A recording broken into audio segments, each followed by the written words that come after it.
रमज़ान उल मुबारक का चांद नजर आया तो पूरे महल्ले में खुशी की लहर दौड़ गई। मस्जिद से ऐलान हुआ कि कल पहला रोज़ा होगा। छोटा अहमद बहुत खुश था क्योंकि वो पहली बार पूरा रोज़ा रखने वाला था। रात को अहमद अपनी अम्मी के साथ सहरी के लिए जल्दी उठा। अम्मी ने मोहब्बत से कहा, बेटा, रोज़ा सिर्फ भूखा रहने का नाम नहीं बल्कि सब्र और अच्छे अखलाक सीखने का भी नाम है।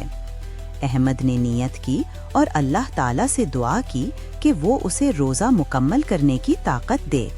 दिन चढ़ा तो अहमद को प्यास लगने लगी।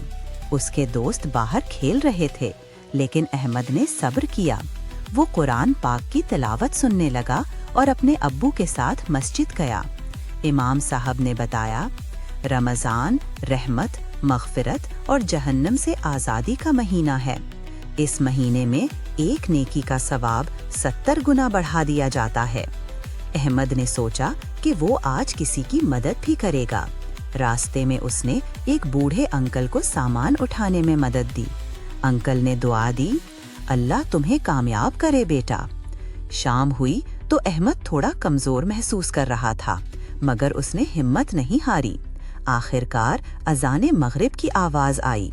सबने खजूर से रोज़ा इफ्तार किया। अहमद ने खुशी से कहा, अम्मी, मैंने पूरा रोज़ा रखा। अम्मी ने उसे गले लगा लिया और कहा, बेटा, तुमने सिर्फ रोज़ा नहीं रखा बल्कि सब्र और नेकी भी सीखी है। यही रमज़ान का असल सबक है। इस दिन अहमद को समझ आया कि रमज़ान हमें अल्लाह के करीब करता है, हमें सब्र, शुक्र और दूसरों की मदद करना सिखाता है।